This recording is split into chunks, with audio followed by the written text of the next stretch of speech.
Oh, anyway, our next guest, we have been having guests on recently that have upcoming book events, and we like to have coordinators of other events come on.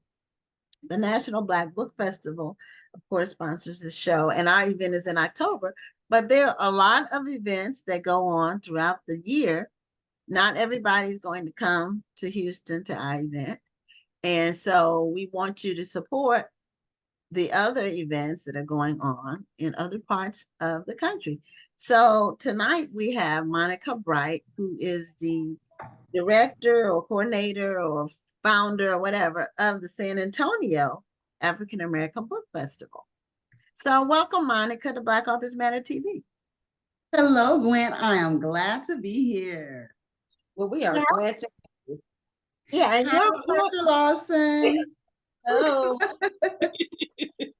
yeah, your event is coming up soon. So what's the date for your event? It is Saturday, February 24th. It is the last Saturday of Black History Month every year. Oh, okay. Okay. So the last This Saturday. is why I can't make it to San Antonio.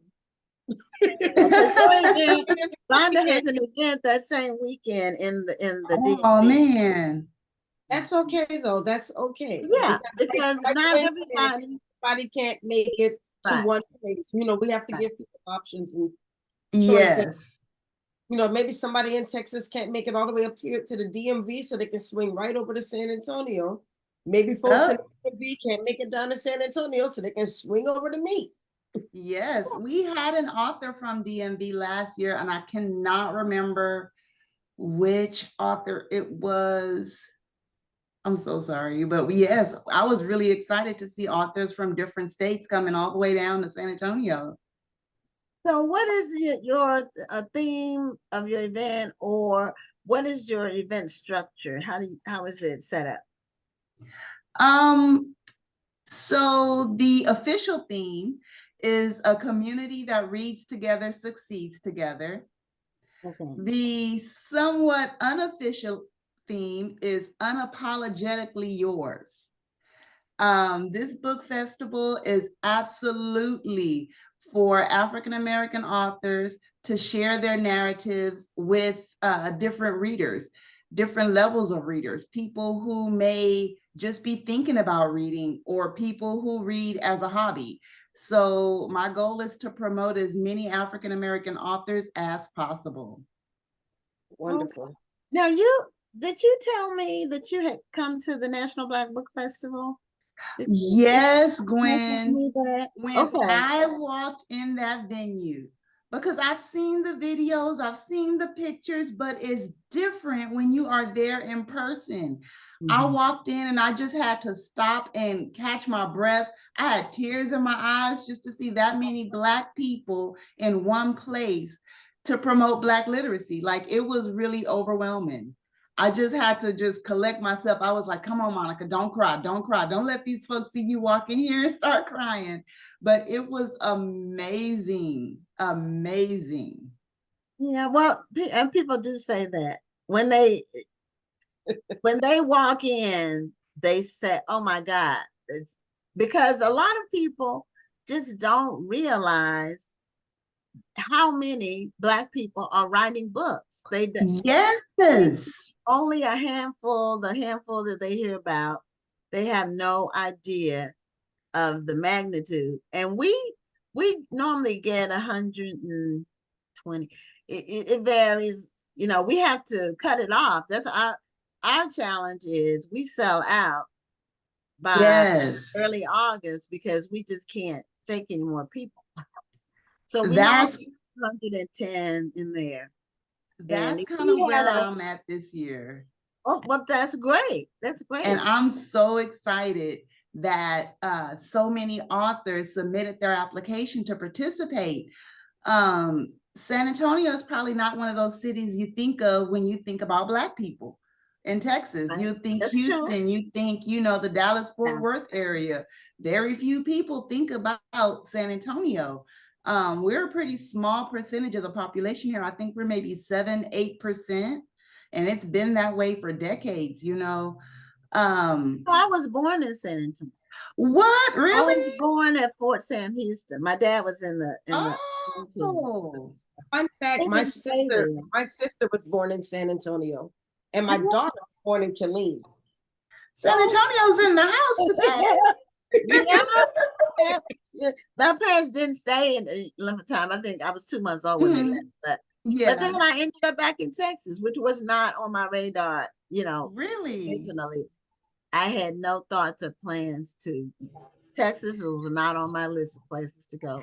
But, I tell people I got here by following a food. And I ended up staying and meeting my real husband. I don't know if Well, I there ever we told go. you, but Well, I'm gonna tell you, that's how I I could got here. probably sell my house and move to Texas, and then have a nice little nest egg. You would. Yes. It's not as affordable. It's gone up, but everywhere has gone up. I don't think it's as Mhm. bad as it is here. So, oh no, it's not. Oh, no, it's No. not. It's still, you can get something nice, something new for a reasonable price. I mean, Yes, you compared to can. other places. And we don't have income tax. We don't have a state income tax. Yeah. So people, they get more take home pay. Even if they get paid less, it goes further.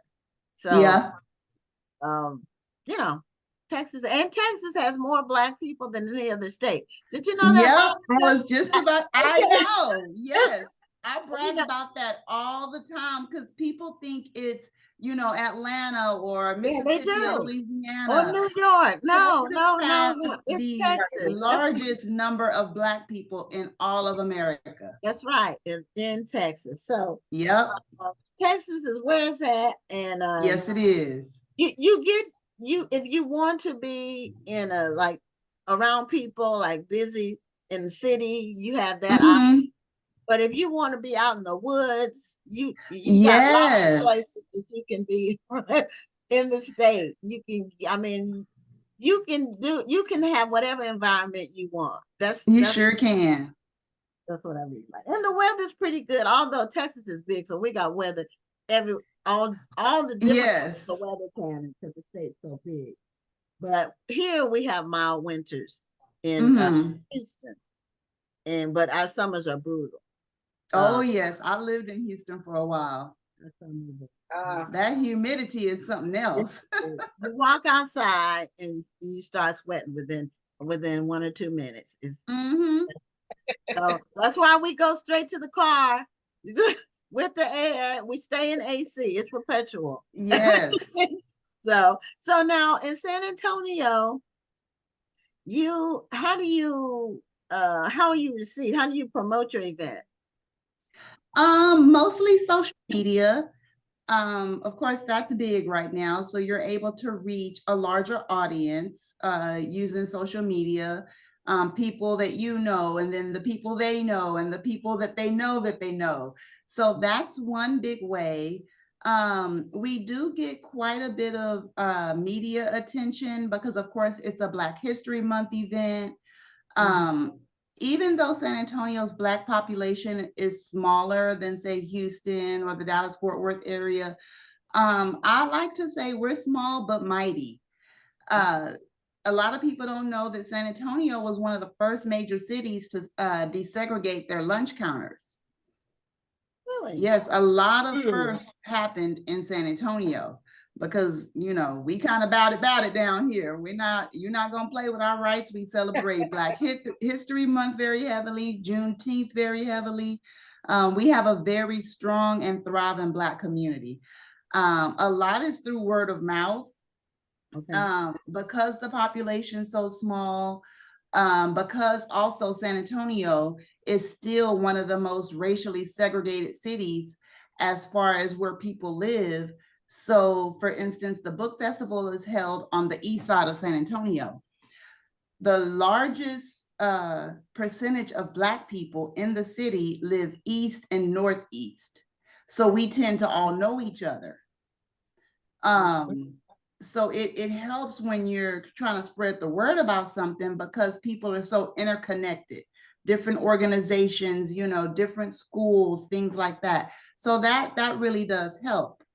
Another thing that really gets the word out is that the San Antonio African American Book Festival was mostly created, partly created as a way to bring attention to G.W. Carver Branch Library in San Antonio. In fact, the book festival is held right next door in the community center, because not only is it a library, we like to think of it as a community center.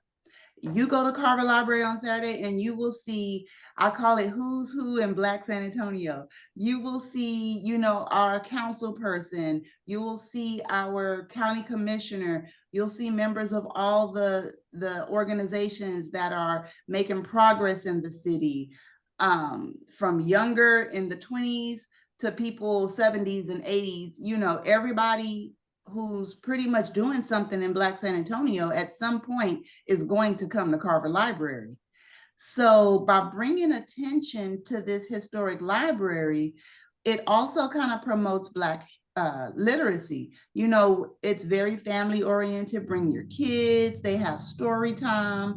They have, you know, arts and crafts for the kids, just all types of things, a teen center.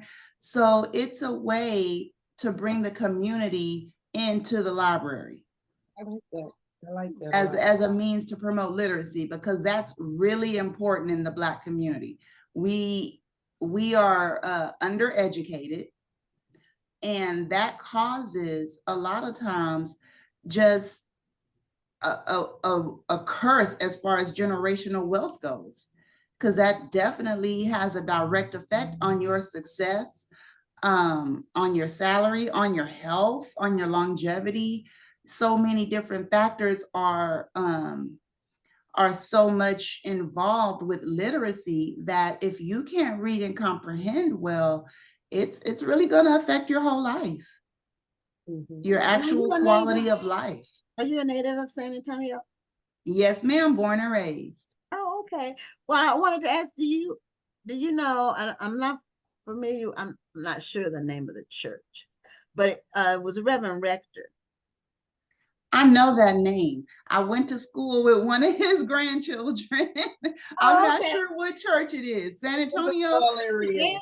San Antonio is a big city, but Black San Antonio is a small town. Right. I understand what you're saying too. That's why I asked. I know how that he's very well known. I do know that. He passed away, I want to say 20 years ago. But that was my dad's. My dad got called to preach in San Antonio. Reverend Rector was his mentor. Somebody's probably going to inbox me soon. Reverend Rector is from such and such church. You were supposed to know that. Like, I'm sorry. I've never been to the church, but he came to our church and preached several times. I grew up in Virginia, so he used to come there. And I think his son took it over, but he had a son in his later years. So I think his son is still pastoring there, but I'm not sure because that's happened. I just wondered, but what is the numbers of Black people in San Antonio? So San Antonio's population, I think now is about 1.5 million. We're less than 10%. Okay. Now I know the Black population has grown, so let's say it's about 10%. So that's just 150,000 people. Okay. You know, right. And San Antonio's history, our Black history is so strong for just a small population of Black people. For example, you mentioned Fort Sam Houston. Well, Carver Library was the original Carver Library before it was under the city, before the city let Black people check out books. That library was actually built by soldiers who were stationed at Fort Sam. Wow. And the Black community. Excuse me? You know what year? It was in the 1920s. Oh, okay. So it was ours before it was a city library. It was our library. Oh. A major Black institution in San Antonio is the Carver Community Center. And the auditorium where they have a lot of shows and stuff, and you can still see the sign. It was originally the Carver Auditorium and Library. And one thing I love about my people is we always do the most with the least. How do you have a library and an auditorium in the same room at the same time? We make it happen every time. You know, it started out as a reading room. Okay. You know, so that was back in the 20s, and we built that ourselves because the Black community wanted everyone to be able to read and check out books and have access to Black literature, because we couldn't get it anywhere else. And that's what's amazing about us, though, because yes, we, you know, the narrative that you're going to hear is that we don't care about education, we don't care about family. But if you really look, you know, we have very tight-knit family. Yeah, very so. What we do is built around teaching our culture and uplifting our culture and making sure that our kids have their education. I mean, that's really what the Talented 10th was all about. So I think you know, we like to make a joke about pushing the negative narrative, but I really wish that we were doing that, because we're degrading our culture by doing that. Exactly. And the whole Black people aren't strong about education, that is a myth, and that has always been a myth, because many of the HBCUs that are in existence today were created by slaves and ex-slaves, one generation out of slavery, and we were building our own educational institutions. So it had to have been important to us. Yeah, they survived integration. There were very few institutions that survived integration. Yes. The HBCUs were one of them. The church was another. And the other two were funeral homes. Yes. The beauty salon industry, because we don't like other people doing our hair. So that was one thing that we exactly. You know, it survived. Yeah, I did some research on it for my first book about the that survived integration, and there was only a few. And you named one of them, and the other ones were the ones I named, and that was the truth. Now I want to ask you something on social media. I want to see if this happens to you on social media. Every now and then I will, and I always delete and block, but I will get some person, and it's a white person that says that our event is racist. And my goodness. I don't even respond, because I get notifications on my phone whenever somebody comments, and as soon as I see it, I block and delete. I don't even, because if you're that stupid, then you shouldn't be. I don't want you to have access to our page. That happens all the time, especially when I do the sponsored ads for the book festival. Yes. Oh, they're mad that it's on their page and they have so much to say. And I do normally block and delete them. Some people engage. Learn how to target these ads so you can and I do use the target, so I'm not sure how, you know, those other folks are seeing it. However, I don't get mad, because the way the Facebook algorithms work, as long as you commenting and you hitting the reaction, even if it is the angry one, all you doing is boosting my post for free. Thank you, haters. Thank you. Thank you. Yeah, I block and delete, because I don't want that on any of my pages, period. I don't want somebody else to come on and read it and be offended or respond. I don't want any kind of back and forth on that. So I've had that too, where some of my followers are trying to go toe to toe with them, and I'm like, let it go. Don't engage. Don't engage with them, because that's what they want. No, and then sometimes they'll say something like, what if I had a white national white book festival? And what I want to say, but I don't, I just block and delete. You do all the other ones. You know, I've gotten that comment too. And they'll say, well, why isn't there a white book festival? And I say, because you haven't created one. Block, delete. Well, but they're white. They'll have 2 or 3 Black people, and that's it. So it's for all intents and purposes. And I I don't have a problem with that because if I want to go, I can still go.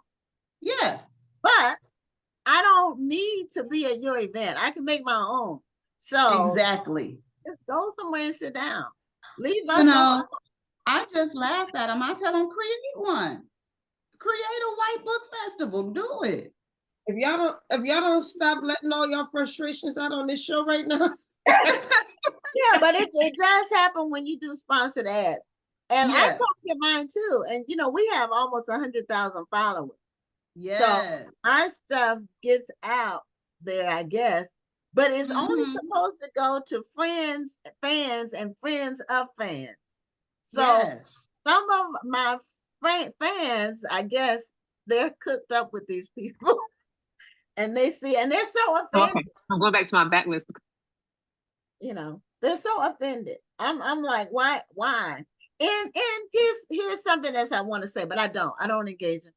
Yeah, I am taking my frustrations out, Ron. Because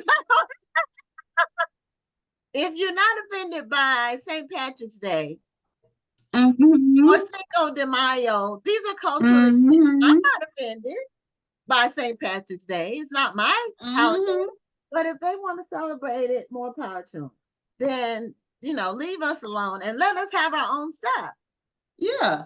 We do, you know, and if you want to support, now we do get sponsors, you know, we do get sponsors. They reach out to us. So, and we appreciate it. So they get it, but this is something. Yeah. So, take us through the day of your event. How does it start and what happens throughout the day? Okay, so because the event is at the Second Baptist Community Center right next to Carver Library, it kind of takes place in both places. So the authors are set up at the community center in the gym. They normally arrive around 10:30, 11 o'clock to set up, and then the general public arrives at 12 o'clock when the event starts. So what we have, of course, are the tables set up. The authors are engaging with the attendees, promoting themselves, promoting their work, making sales, of course. We have our amazing MC, Brother Mondrea. He's a spoken word artist. He has an amazing personality, amazing energy. So he just keeps the place going, you know. And while that's happening, next door at Carver Library, we also have activities for kids. So we'll normally have, you know, throughout the library, different activities, Black Month focused types of activities. We have story time for the younger kids. And we also have book writing workshops. So children can come and kind of learn the basics of how to write their own book.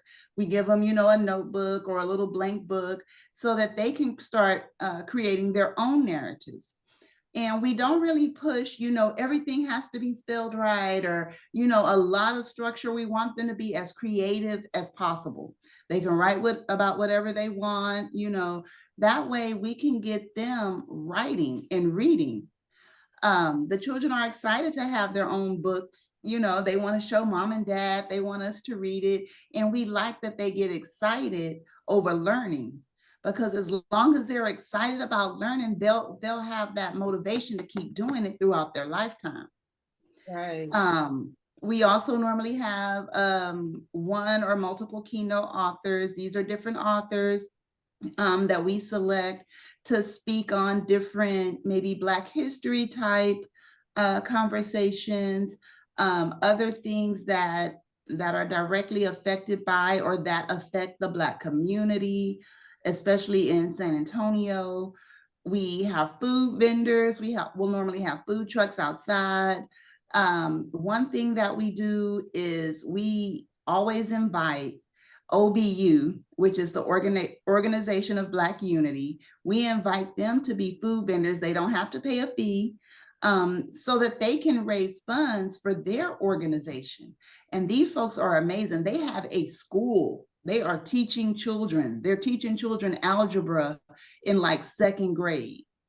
and they're teaching them from a Black-centered, an African-American centered lesson plan, if you might say. And one thing I love about going to OBU is there's a big giant statue of Marcus Garvey right in the front. Yeah. You know, so it's an amazing place. They're doing awesome things. They promote Black unity. So we normally have them come and they participate as a food vendor to raise funds for their organization. We always invite the Girl Scouts. We have a little Girl Scout troop that meets right at the community center that we have the book festival at. Mostly African-American girls. So we let them come out and sell their cookies so they can meet their goals. You know, we like to do things like that. We'll have normally vendors selling sweets, different types of food, maybe Jamaican food, Creole food, but just something that speaks to the Black culture, because food is really important in our culture. Yes. Yeah. And so we want to make sure that we are supporting everybody in our community any way that we can.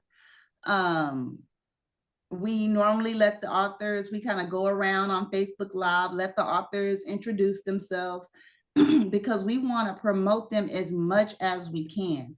Nobody else is going to support us but us. So we have to go all the way on 10 when we do it, you know. One thing I love about promoting the authors is how excited that they are by the support that we give them, because our participating authors, one, we share them all over Facebook, their picture, their bios, links to purchase their books.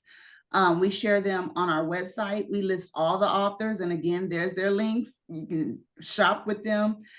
In fact, I want to say last year's authors are still listed on our Facebook page, on our website. So it's not like we put you on there for a month and we take you down. We leave them on there until the next year's authors come on, and we remind the community, hey, if you missed the book festival, you can still, you know, purchase from our authors. Another thing we do is we have a program book. This is, Moving away. There we go. Okay. This is our program book. Oh, it doesn't like the book. No, Okay. it doesn't. And- Maybe try putting it close to you and see what happens. Okay. Close to your There body. we go. Then you Uh-oh. can still Disappeared. So right about there. You can barely see it, but all the authors, their picture and bio, we have them in the program book along with ads from our sponsors so that people can take that home with them from the book festival. Because of course, we'll have, like this year, we're going to have, I think, 70 authors. You're probably not going to be able to buy books from each one of them, but you can take the program book home, and each month, each pay period, you can say, let me pick a different author to purchase a book from. You know, that way the promotion they get, it lasts. You know, there's people who still have last year's book, the program book, the one before that, the one before that. That way, the authors who participate, they can really boost their clientele because people have something tangible that they can go back to. Like, I remember I went to this book festival. It was somebody's book I wanted, you know, and they can go through the pages and say, oh, that was her. I'm going to order her book, you know. So the main goal is to promote our authors, to give them the confidence to keep going, to let them know we're proud of them. Okay, well, Monica, we're at the end of our time. And what we want you to do is just tell people the date again for your San Antonio African American Book Festival. And you can find the information online. Just put that in Facebook or just Google it. Yep. Give us the date. Give us the date. It is Saturday, February 24th from noon, excuse me, from noon to 5 p.m. at Second Baptist Community Center. The address is 3310 East Commerce Street. It is right next door to the prestigious Carver Library on the historic east side of San Antonio, and we hope to see you all there. Well, we did put your website in the chat, so yes. So if anybody who's watching is in the San Antonio area or close to it, make sure you go and support this event because it sounds absolutely amazing. For you, it's for us, by us. Amen. Well, much success with your event, Monica, and I hope that our audience supports it, and at least we were able to give you a little publicity for what you're doing. Thank you so much, and we sure appreciate it. Okay, Right. have a God great bless you. night. Keep doing what you're doing. Thank you.